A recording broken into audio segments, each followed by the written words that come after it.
ایک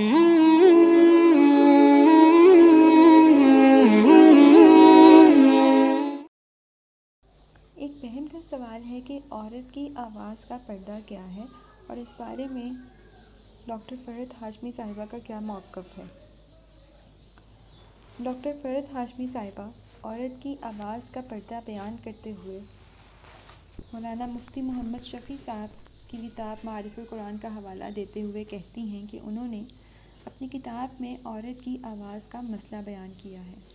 سوال یہ ہے کہ کیا عورت کی آواز فی نفسی ہی صدر میں داخل ہے؟ کیا کسی غیر محرم کو آواز سنانا جائز ہے؟ یا کسی عورت کا کسی مرد سے بات کرنا یا عورت کی آواز سننا جائز ہے؟ امام شافعی رحمۃ اللہ علیہ نے عورت کی آواز کو صدر میں داخل نہیں کیا، جبکہ فقہ حنفیہ میں مختلف اقوال سامنے آتے ہیں۔ ابن حمان نے نوازر کی روایت کی بنا پر عورت کی آواز کو صدر میں داخل کیا ہے، اس لیے فقہ حنفیہ میں عورت کی اذان مکروہ ہے۔ لیکن حدیث سے ثابت ہوتا ہے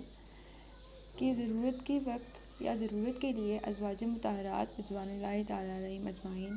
نزول حجاب کے بعد بھی پس پردہ غیر محرم سے بات کیا کرتی تھی۔ چنانچہ صحیح بات یہ معلوم ہوئی کہ جس جگہ اور جس موقع و محل میں عورت کی آواز سے فتنہ پیدا ہونے کا خطرہ ہو وہاں پر ممنوع قرار دیا گیا ہے، اور جہاں پر عورت کی آواز سے فتنہ پیدا ہونے کا خطرہ نہ ہو وہاں پر عورت کی آواز کا پردہ نہیں ہے اور اس کی آواز کو سننا اور سنانا جائز قرار دیا گیا ہے۔ لیکن ہمیں یہی احتیاط رکھنی چاہیے کہ عورتیں پس پردہ بھی بلا ضرورت غیر محرم سے بات نہ کریں، اور جہاں فتنہ ہو وہاں پر خاص طور پر اس چیز کو ممنوع قرار دیا گیا ہے۔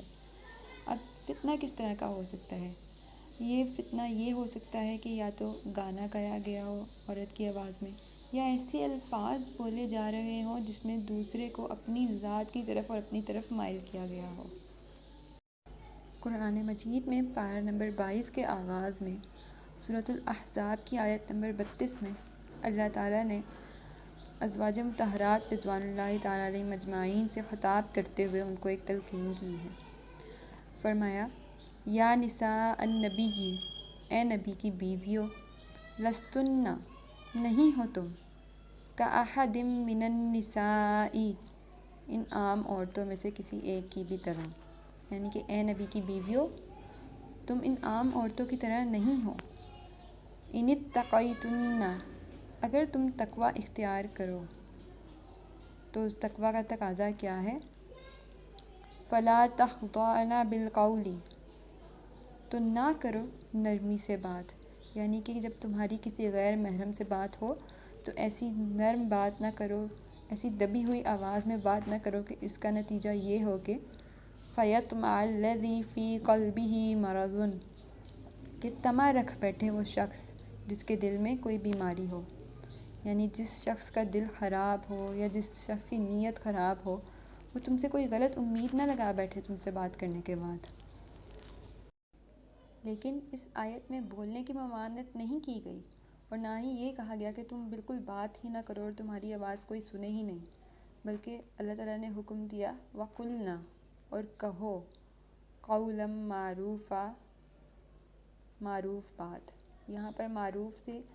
وہی مراد ہے جو کہ ہم امر بالمعروف و نہی عن المنکر کو بیان کرتے ہوئے مراد لیتے ہیں۔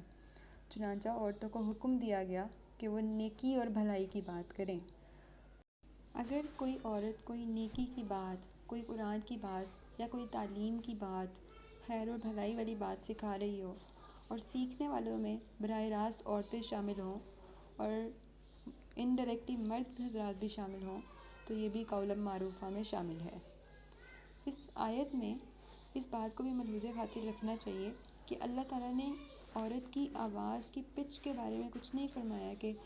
وہ تم نے چیخ کر اور چلا کر بات نہیں کرنی اور تم نے کھردرے لہجے میں بات نہیں کرنی، بلکہ فرمایا کہ تم کوئی ایسی بات نہ کہو کہ سامنے والا غلط مطلب نکال کر غلط توقع لگا بیٹھے۔